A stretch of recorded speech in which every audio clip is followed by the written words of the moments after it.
Bismillahirrahmanirrahim. Assalamualaikum warahmatullahi wabarakatuh.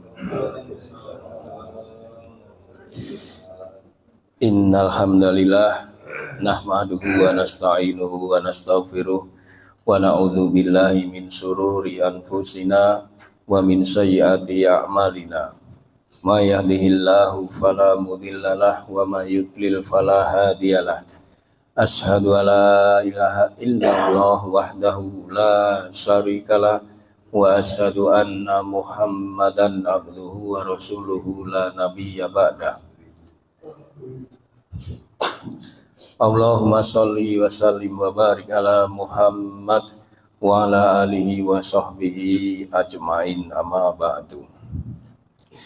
Jamaah Masjid Anas rahimakumullah, kembali kita terus bersyukur kehadirat Allah Subhanahu wa taala yang terus memberikan nikmat kepada kita semua, dan alhamdulillah sampai detik ini kita masih diberi kesempatan untuk mendapatkan ampunan dari Allah dengan duduk di majelis yang mulia ini.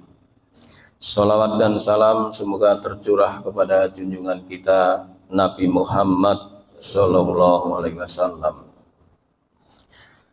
Kulsub pada pagi hari ini melanjutkan pekan kemarin, yaitu mengenai tanda-tanda orang sengsara. Dalam bahasa Arabnya alamatus saqawah. Tanda-tanda orang sengsara itu ada dua. Mudah-mudahan Bapak-bapak masih ingat ya, kira-kira kemarin baru kira-kira 30-40% kemarin saya sampaikan karena untuk menutup waktu. Tanda-tanda orang sengsara itu ada dua. Ini tentu menarik karena ini menjadi perhatian kita semua. Jangan sampai kita di akhir kelak nanti menjadi orang yang sengsara. Betul ya Pak? Maka Rasulullah SAW menyampaikan perhatian kepada umatnya bahwa ada tanda-tanda kesengsaraan seseorang. Bagi yang sudah tahu hadisnya, mudah-mudahan menjadi pengingat kembali. Bagi yang belum tahu, insya Allah ini menjadi pengetahuan. Dan mudah-mudahan kita terjaga dari kesengsaraan ini. Dari Nabi SAW bahwa beliau bersabda, alamatus saqawah nisyanit dunubil madiyah. Tanda-tanda orang yang sengsara adalah yang pertama, yaitu nisyanid dunubil madiyah, yaitu melupakan dosa masa lalu, wahya indallah mahfudah, padahal dosanya masih ada, masih tersimpan di sisi Allah. Kemudian tanda yang kedua, tanda kesengsaraan yang kedua, yaitu wazakkarul hasanatul madiyah, menyebut-nyebut kebaikan yang pernah diperbuat masa lalu. Wala yudra aqabilat amraddat, padahal tidak diketahui apakah kebaikannya diterima atau ditolak. Jadi menyebut-nyebut kebaikannya. Nah, kita mencoba untuk mengupas yang nomor satu, yaitu melupakan dosa yang pernah diperbuat, padahal dosa itu masih ada di sisi Allah. Kenapa lupa dengan dosa masa lalu bisa membuat sengsara? Dari hadis itu tentu timbul pertanyaan, kenapa kita dosa masa lalu itu menjadi sengsara. Ya, karena belum sempat atau lupa dengan bertaubat atau seringnya menunda-nunda taubat. Sehingga dengan lupa dosa yang pernah diperbuat ini ketika mati berpotensi membawa dosa. Nah, yang demikian ini kata Nabi akan mendapatkan kesengsaraan. Nah, dosa itu sudah menjadi garis takdir ya Pak, bagi kita semua, bahwa manusia itu tempatnya dosa. Al-insanu mahalul khata' wa nisyan. Manusia itu tempatnya salah dan lupa. Masih ingat ya Pak? Pekan lalu kan udah saya sampaikan nih hadis. Artinya bahwa manusia itu tempatnya salah dan lupa. Kalau salah dan lupa ini akan berpotensi untuk dosa.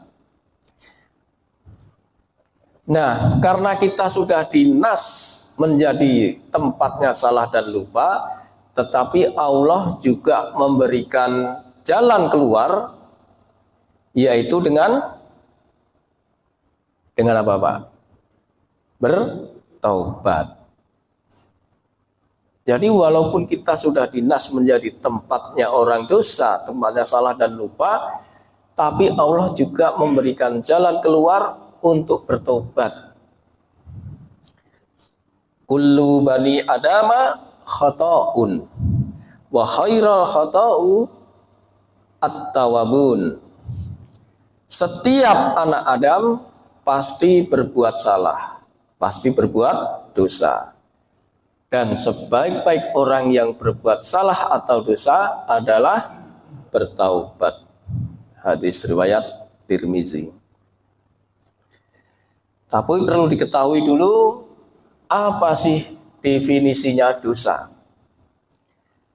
Masih ada yang ingat definisi dosa? Definisi dosa adalah bahwa dosa itu merasa mengganggu jiwa dan tidak mau diketahui orang lain. Serta dosa itu membuat orang menjadi ragu. Ya. Jadi dosa definisinya adalah kita atau seseorang itu tidak mau diketahui dan mengganggu jiwa serta akan membuat keraguan. Rasulullah SAW pernah ditanya, Sa'altu Rasulullah SAW anil birri wal ismi. Rasulullah pernah ditanya apa yang dimaksud dengan kebajikan dan dosa. Maka Rasulullah menjawab, al-birru husnul khuluq. Kebajikan itu adalah akhlak yang baik. Wal ismu ma hakka fi sadrik. Ya, dan dosa adalah apa yang membuat ragu di hatimu. Wa karihta an yata'li'a alaihin nas. Dan engkau tidak suka dilihat atau diketahui oleh manusia. Hadis riwayat Muslim. Nah, bagaimana dampak atau pengaruh dari dosa? Tentu pasti ada dampaknya, ada pengaruhnya seseorang berbuat dosa. Baik dosa besar maupun kecil, sebenarnya orang yang berbuat dosa ini, baik besar maupun kecil, sebenarnya sedang menjelekkan dirinya sendiri, sedang menyulitkan dirinya sendiri. Bapak bisa buka di surat An-Nisa, Pak, ayat 111. Di situ Allah berfirman, "Wa may yaksib isman fa innama yaksibuhu ala nafsih." Dan barang siapa berbuat dosa, sesungguhnya dia sedang menyulitkan dirinya sendiri. Ya. An-Nisa ayat 111. Nah, dampak menyulitkan dosa bagi dirinya sendiri ini tentu akan berpengaruh di dalam hati manusia. Hatinya menjadi rusak. Kalau hati sudah rusak, kemungkinan besar sulit untuk diperbaiki, sulit untuk bertobat. Tapi bukan nggak bisa, tapi sulit ya Pak. Bahkan bisa tertutup hatinya dari hidayah. Sebagaimana di Al-Baqarah ayat 7 itu kan, khatamallahu ala qulubihim wa ala sam'ihim. Ya, mereka telah terkunci hatinya. Maka kalau udah terkunci, sulit untuk mendapatkan hidayah. Tapi Allah mayasa berkehendak kepada siapa yang dikehendaki. Nah, tanda-tanda rusaknya hati ini dikatakan oleh Rasulullah SAW ada 6. Inna fasadal qalbi min sittati asya'i. Sungguh rusaknya hati disebabkan oleh 6 hal. Yang pertama yaitu berbuat dosa terus-menerus. Dengan harapan bertaubat. Apa ada orang yang berbuat dosa terus-menerus, Pak? Ada. Ya. Orang yang tidak mendapat hidayah, Pak. Artinya kalau dia membawa dosa terus-menerus, fatalnya ketika meninggal membawa dosa. Itu yang bahaya, Pak. Kemudian yang kedua, orang yang belajar agama tetapi tidak mengamalkan. Kata Nabi, orang yang seperti ini laksana seperti pohon yang tidak berbuah. Jadi kurang bermanfaat. Yang ketiga, jika beramal tidak ikhlas. Karena ingin dilihat orang, jadi mencari wajah orang. Padahal ikhlas ini menjadi syarat diterimanya ibadah. Wa ma umiru illa apa itu? Liya'budullaha mukhlisina lahuddin. Dan mereka tidak diperintah untuk beribadah kecuali memurnikan ketaatan, ikhlas kepada Allah Subhanahu wa taala. Kemudian yang keempat, memakan rezeki Allah tetapi tidak bersyukur. Ini artinya tidak bisa berterima kasih. Orang yang tidak bisa berterima kasih kepada manusia, dia tidak bisa berterima kasih kepada Allah. Makanya kalau kufur mengingkari syukur, maka azab Allah pasti keras.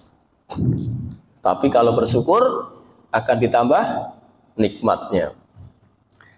Kemudian yang kelima yaitu tidak ridho dengan pemberian Allah. Kalau orang sudah tidak senang dengan pemberian Allah, pasti akan banyak mengeluh ya Pak ya. Mau sedikit banyak seberapapun mengeluh, kurang terus. kurang ini, kurang itu. Yaitu karena tidak ridho kepada Allah. Kemudian yang keenam, yaitu orang yang ikut menguburkan mayat tetapi tidak pernah mengambil pelajaran. Padahal orang yang paling cerdas, kata Nabi, adalah orang yang selalu mengingat kematian. Jadi ketika ada seseorang sering ikut sholat jenazah, ikut menguburkan jenazah, tapi tidak mengambil pelajaran darinya, padahal kita nanti juga akan seperti itu. Tentu apa yang sudah dipersiapkan untuk menjalani itu. Nah, itulah 6 tanda yang kata Rasulullah hatinya rusak. Selain itu, dampak melakukan dosa pasti akan diarahkan oleh Allah menuju neraka. Jadi dosa ini memang sangat berbahaya, karena Allah sendiri akan mengarahkan menuju neraka. Bisa dibuka di surat At-Toha, ayat 74, surat ke-20. Innahu mayyati rabbahu mujriman fa innalahu jahannam la yamutu fiha wa la yahya. Sesungguhnya barang siapa yang datang kepada Tuhannya dalam keadaan berdosa, jadi mati membawa dosa, maka sungguh baginya neraka jahanam. Dia tidak mati, tapi terus-menerus hidup dengan azabnya, dan tidak pula hidup karena tidak bisa bertobat. Ya, jadi membawa dosa, mati membawa dosa itu akan sengsara di yaumil kiamah. Makanya ini adalah peringatan bagi diri saya sendiri dan juga bapak-bapak sekalian. Mudah-mudahan nanti kita tidak sengsara di yaumil akhir. Toha ayat 74, Pak. Iya. Udah ketemu Pak Zul? Bener nggak?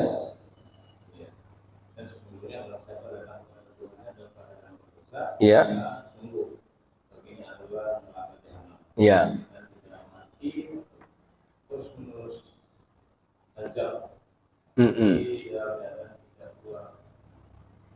Ya, tidak mati, tidak hidup, Pak ya.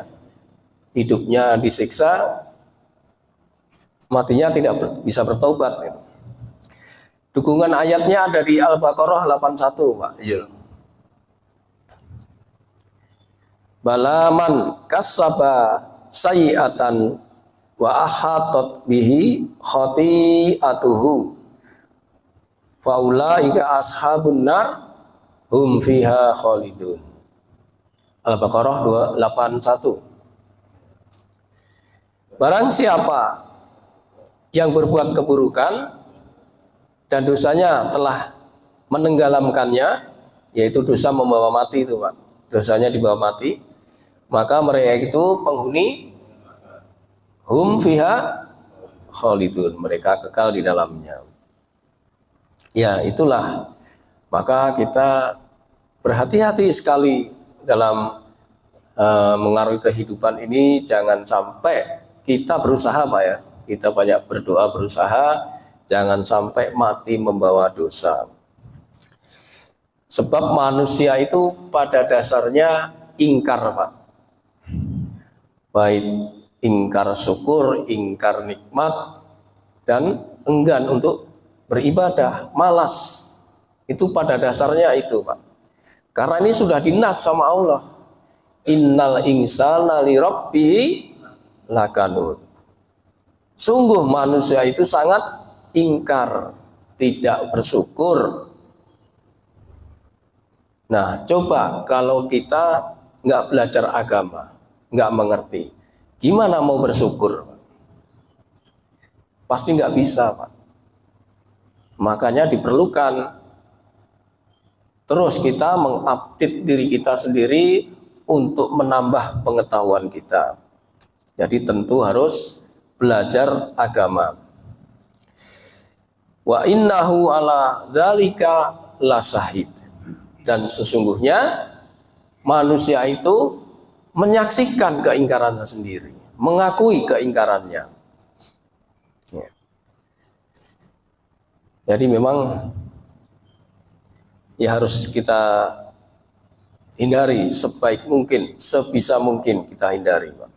Karena dosa ini, orang yang berbuat dosa ini akan ditulis di hatinya apa, Pak? Bukan ditulis ya, sebenarnya di titik itu ditandai dengan titik hitam di hatinya. Setiap manusia yang berbuat dosa ditandai titik hitam di dalam hatinya. Kalau dia terus-menerus berbuat dosa, maka boleh jadi ini hatinya menjadi hitam. Ditulis juga ya? Ya, boleh, Pak. Iya. Jadi itu memang ada redaksinya yang ditulis ada, Pak. Ada yang ditandai dengan titik hitam. Tapi ketika tadi kan Allah memberi kesempatan, ketika berbuat dosa kemudian minta ampun, bertobat, maka titik itu hilang lagi, Pak. Ya, makanya ini perlu sekali kita minta ampun dan bertobat. Jadi kalau orang sudah ketutupan hatinya, maka dia tidak tahu lagi mengenai kebenaran. Nggak tahu lagi. Dan tidak pula ingkar dengan kejahatan. Nah, ini yang bahaya, Pak. Ya, hadisnya dari kitab Ad-Dabusi Syariah. Sungguh apabila seseorang hamba melakukan dosa, maka akan ditulis dalam hatinya sebuah titik hitam. Nah, kemudian jika melakukan dosa kembali, maka akan ditulis dalam hatinya sebuah titik hitam lagi. Sampai hatinya tersisa menjadi hati hitam seluruhnya. La ya'rifu ma'rufan wala yungkiru mungkaro. Dia tidak akan mengetahui kebenaran lagi, dan dia juga tidak akan ingkar dengan kejahatan. Kan repot, Pak. Yang benar aja yang nggak tahu, yang jahat diiyain itu. Ya.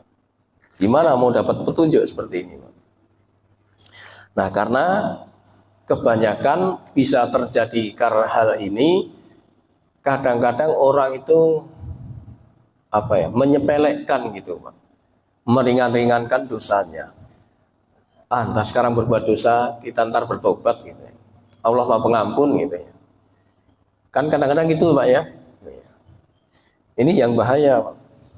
Memang benar Allah Maha Pengampun, tapi prakteknya nggak seperti itu. Nah, dampak itu semua karena meremehkan dosa, sehingga dosa itu dianggap sepele. Padahal kalau orang yang bertakwa, cirinya itu waladina idza fa'alu fahisatan aw dzalamu anfusahum zakarullah fastaghfaru lidzunubihim. Jadi orang mukmin itu kalau berbuat dosa dan dia ingat kepada Allah, lalu mohon ampun, bertobat. Ali Imran ayat berapa itu, Pak? 135 ya, Pak ya. Beda, makanya kalau orang yang sudah jadi pendusta harian, Pak, berbohong harian, dia akan terus berbuat dosa, berbuat bohong untuk menutupi kebohongan yang lalu. Nah, itu bedanya, Pak.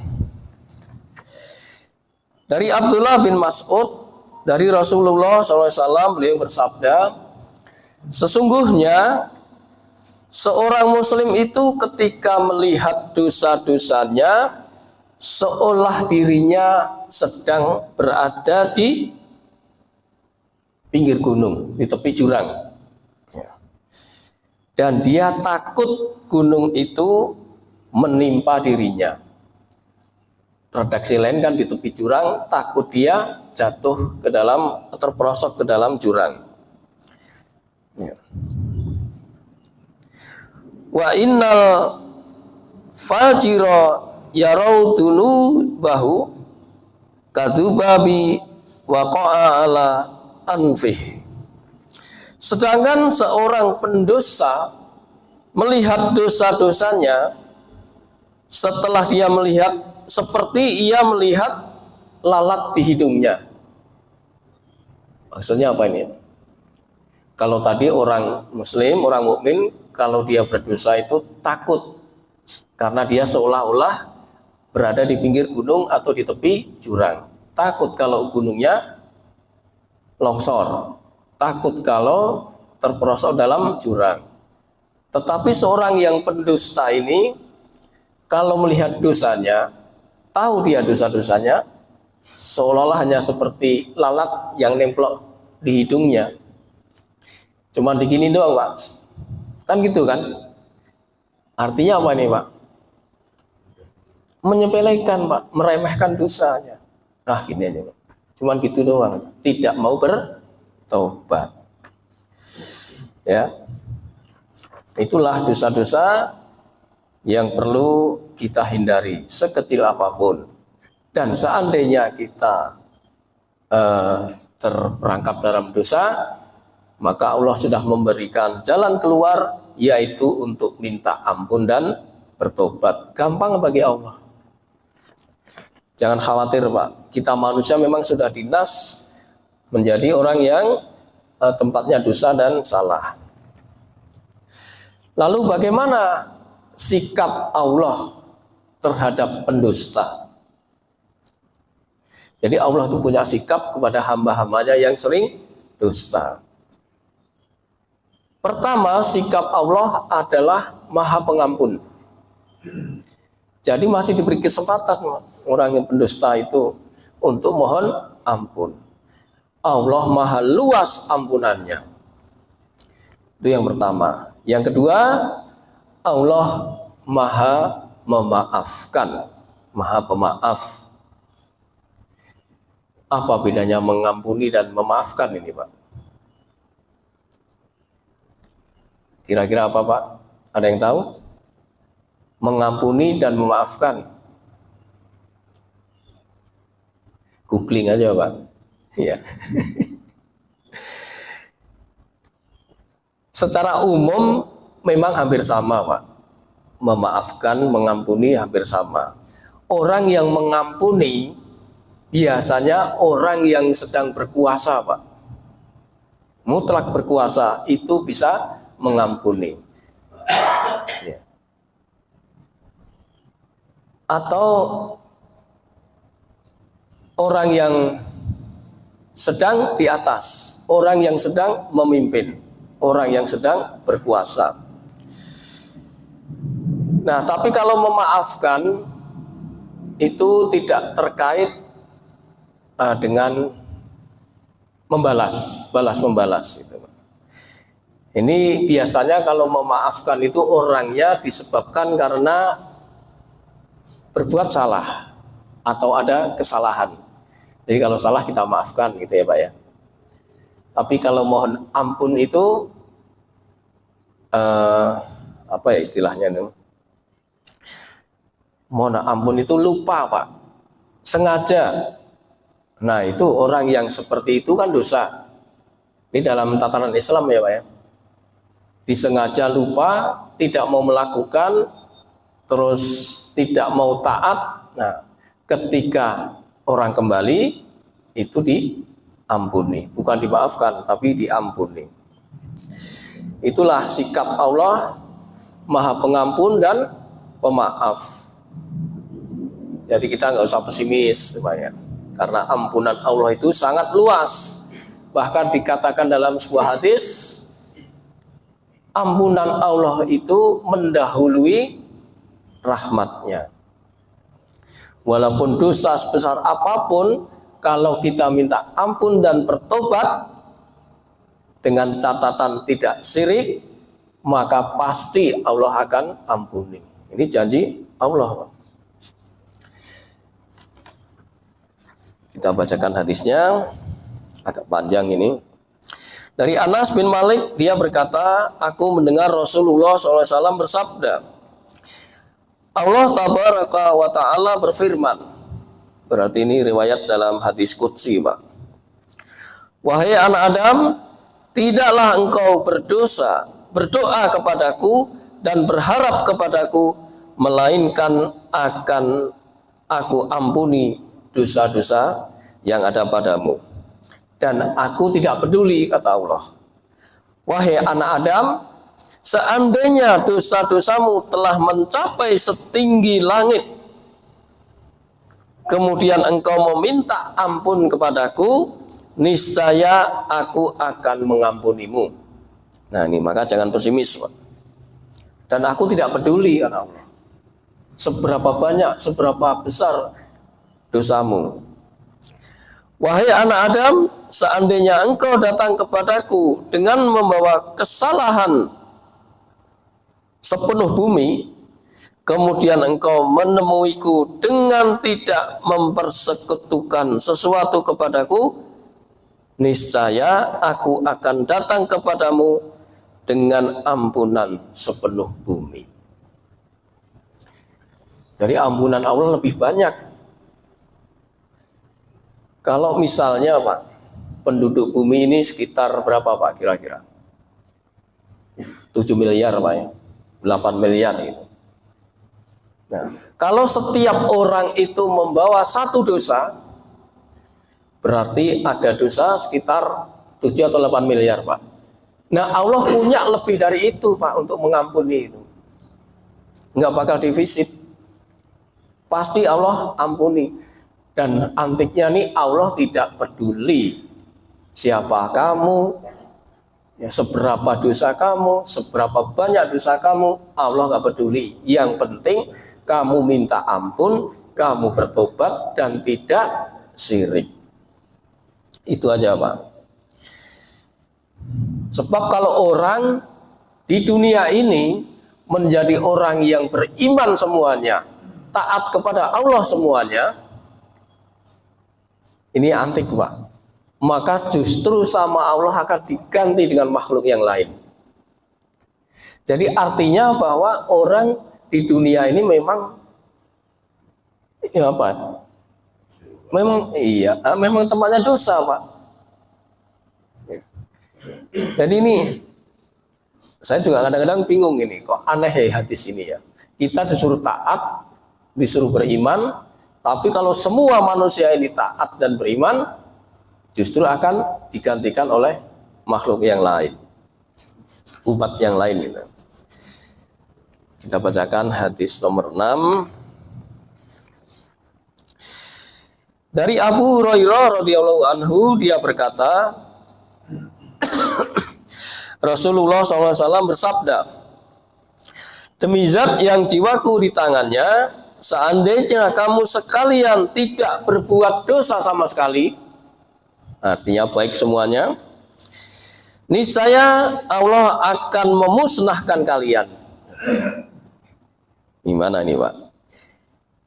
Setelah itu Allah akan mengganti kalian dengan umat yang melakukan berdosa.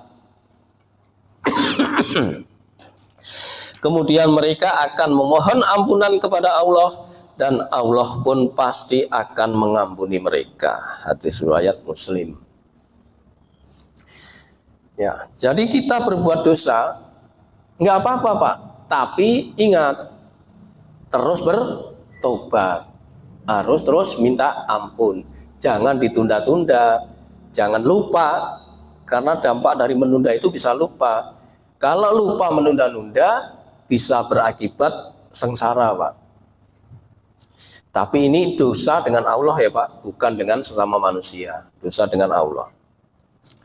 Minta ampun aja lah. Karena janji Allah tadi kan, dalam hadis qudsi tadi, Allah nggak peduli, semua akan diampuni. Ya. Karena Rasulullah juga pernah bersabda kan, setiap umatku masuk surga, kecuali yang enggan.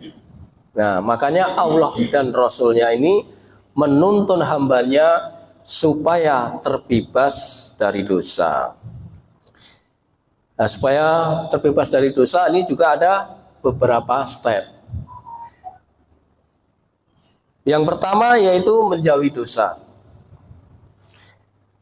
Bisa dibuka di surat An-Nisa ayat 31, Pak.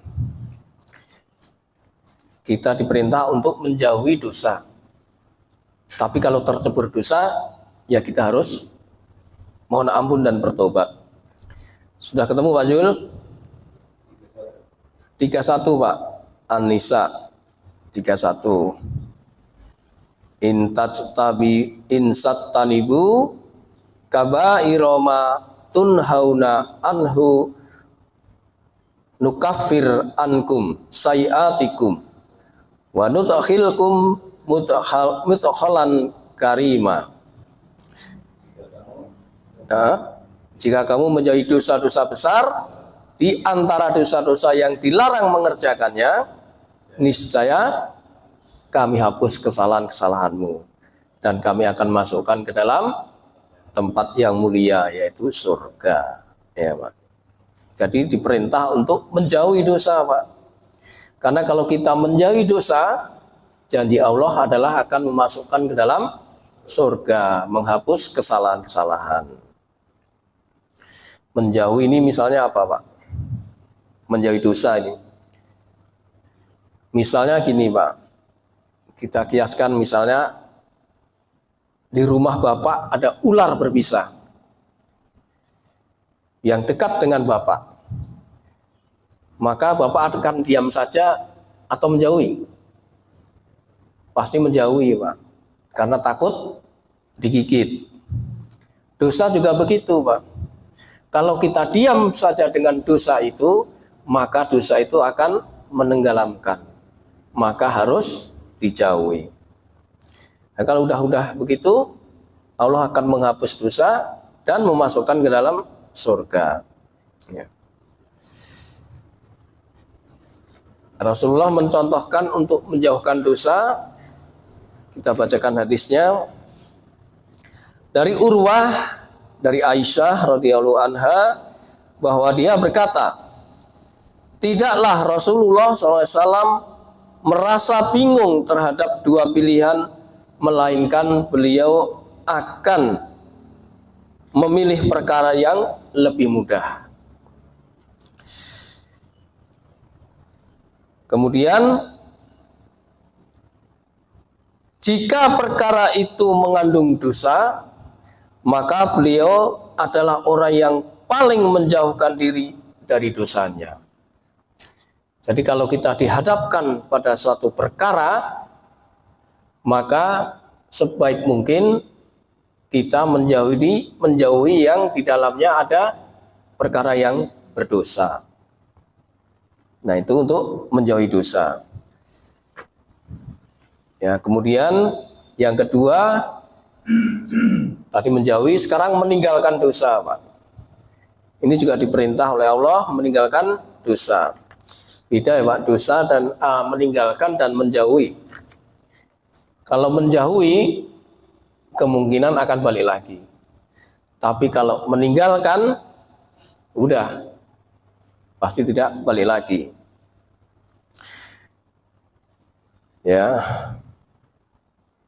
Warujja fahjur. Ini ada di surat apa ya? Lupa saya ini. Mudatsir kalau nggak salah Pak. Surat keempat atau kelima itu. Allah berfirman, dan tinggalkanlah segala perbuatan yang keji. Perbuatan keji itu adalah perbuatan yang mengandung dosa. Atau buka surat Al-An'am, Pak, surat ke-6 ayat 120. Wataru zahiral ismi wa batinah. Innaladina yaksibunal isma sayujzauna bima kanu yaktarifun. Dan tinggalkanlah dosa yang terlihat maupun yang tersembunyi. Sungguh orang yang mengerjakan perbuatan dosa kelak akan diberi balasan sesuai dengan apa yang dikerjakan. Kenapa disuruh meninggalkan dosa, Pak? Itu kembali ke atas tadi, Pak. Karena ketika wafat tidak membawa dosa, itu tidak akan sengsara, sehingga harus ditinggalkan. Nah, kalau orang sudah tidak membawa dosa, maka dipastikan perjalanan dari alam kubur ke yaumil akhir nanti akan dengan mudah.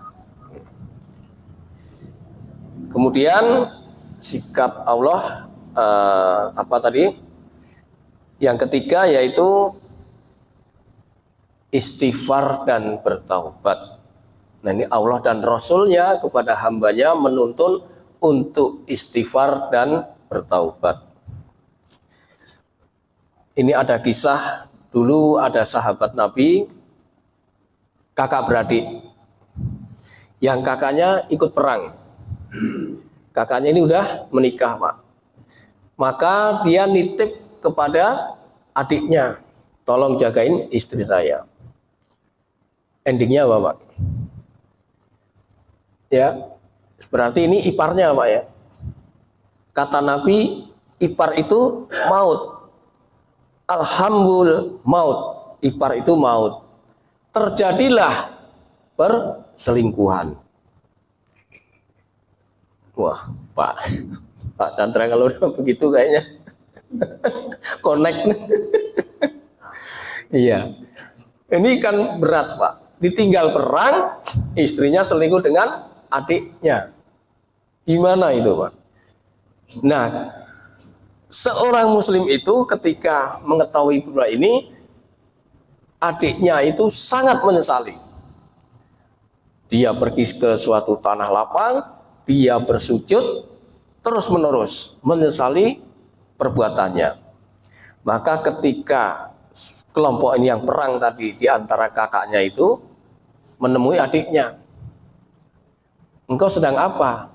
Apa yang kau lakukan? Dia tidak mau menjawab karena saking takutnya dan saking ngerinya dengan perbuatannya. Namun setelah didesak dan diberitahukan kepada Rasulullah, maka akhirnya adik itu mengakui bahwa ia telah berselingkuh dengan istri kakaknya. Maka kata Nabi tadi itu, ipar itu maut. Dia berputus asa adiknya itu. Maka ada ayat yang menggambarkan janganlah berputus asa. Qul ya ibadilladzi asrafu ala anfusihim la yaqnatu mir rahmatillah innallaha yaghfirud dzunuba jami'a innahu huwal ghafurur rahim. Itu di Az-Zumar ayat 53. Katakanlah wahai hamba-hambaku yang melampaui batas. Jadi perselingkuhan tadi termasuk melampaui batas terhadap dirinya sendiri. Janganlah kamu berputus asa dari rahmat Allah. Sesungguhnya Allah Maha mengampuni dosa-dosamu semuanya. Sungguh Allah Dia Maha Pengampun, Maha Penyayang. Jadi kembali kepada hadis tadi, cocok, Pak. Walaupun dosa sebesar apapun, kita tetap tidak boleh berputus asa. Kita kembali kepada Allah dengan ampunan dan taubat serta tidak syirik. Nah, masalah antara adik dan kakaknya itu tidak diceritakan di dalam kisah ini, Pak. Nah, nggak tahu itu urusan mereka. Tapi intinya tidak boleh putus asa dari rahmat Allah. Ya, saya kira itu saja. yang bisa saya sampaikan pada pagi hari ini. Sedikit tambahan aja bahwa untuk minta ampun itu kapan saja bisa. Ya, setelah berbuat dosa lalu minta ampun. Tapi untuk keseharian kita itu diinformasikan di dalam Al-Qur'an, yaitu wabil asharihum yastaghfirun. Di akhir malam mereka minta ampun. Silahkan buka surat Az-Zariyat ayat 18. Jadi di akhir malam menjelang subuh, luangkan waktu kira-kira 5-10 menit untuk mohon ampun kepada Allah. Ini penting, Pak. Karena dicontohkan di dalam Al-Qur'an. Maka kita ikutin, Pak. Nah, saya kira itu ya, itu aja, Pak. Berapa kali minta ampun? 100 kali yang dicontohkan oleh Nabi. Kalau kita astagfirullah wa atubu ilahi, redaksinya seperti yang paling pendek, 100 kali paling 3-4 menit selesai, Pak. Ada redaksi yang panjang lagi, astaghfirullahaladzim alladzi la ilaha illa huwal hayyul qayyum wa atubu ilahi. Ini bisa 7-8 menit, nggak cukup. Makanya saya bilang tadi 5-10 menit, luangkan waktu untuk istighfar. Demikian, kurang lebihnya mohon maaf. Iya Pak Zul, silakan. Waalaikumsalam warahmatullahi wabarakatuh. Di surat Asy-Syura surat ke-42 ayat 75 untuk meyakinkan kita motivasi dia lagi. Asy-Syura surat ke-42 ya Pak ya? Ayat ke-25. Alhamdulillah yang syaitan rajim. Bahwa lagi yaqbalu taubata an ibadihi wa ya'fu an sayyi'ati wa ya'lamu ma taf'alun. Iya. Dan dialah yang menerima taubat dari hamba-hambanya dan memaafkan kesalahan-kesalahan dan mengetahui apa yang akan terjadi. Iya. Ya, kita yakin orang itu maha taubat kan? Iya, betul. Cuma dari penjelasan tadi bahwa kita harus ini juga SKB-nya ya kan? Iya. Syarat ketentuan berlaku. Kalau yang tidak sirik ya kan? Iya.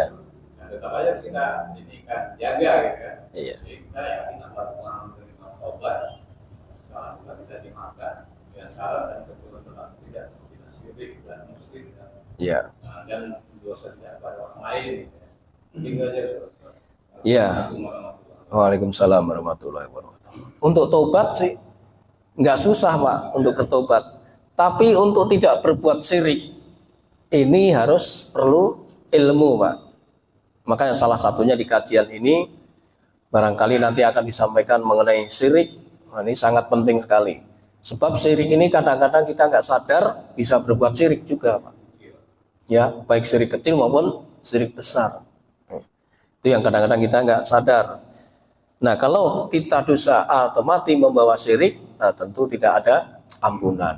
Di mana An-Nisa ayat 148 itu Pak, ya, dosa yang tidak diampuni adalah berbuat syirik kecuali yang sudah bertobat.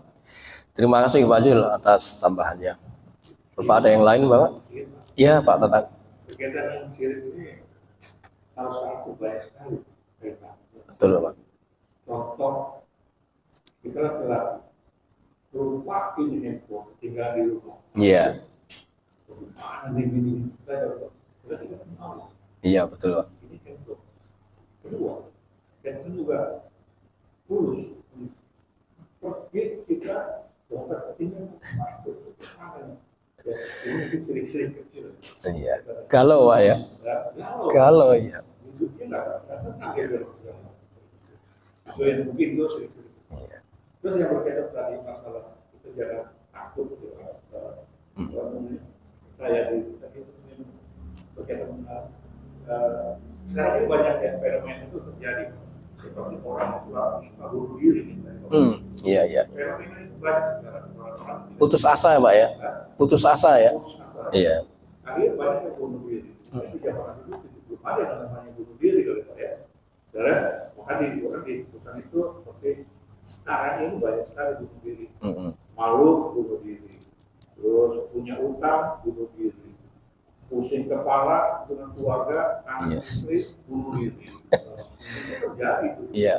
Itu kayak Iya. yang punya utang jadi ada kita bilang saya patuh. Injil ya Pak. Udah, Iya. bunuh diri aja gitu. Iya. Ya banyak hal seperti yang ada di situ tadi tertuang di dalam kehidupan mereka. Iya. Berkaitan dengan tadi satu lagi berkaitan dengan apa tuh orang yang rugi di akhirat. Orang yang rugi di akhirat. Seperti apa? Dia melakukan kebajikan tapi mau murah. Iya. Penimbangan itu, Iya. oh dia itu kurangin lagi, Iya. sambung lagi. Betul Pak. Rugi akhirat. Jadi sekarang satu lagi Iya. rugi akhirat. Iya. Itu ya Pak. Ya, terima kasih Pak Tatang.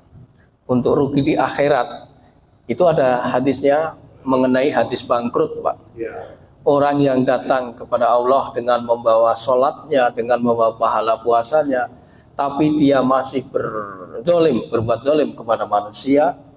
Nah, sedangkan yang dizalimi ini tidak rela, maka kebaikannya akan diambil.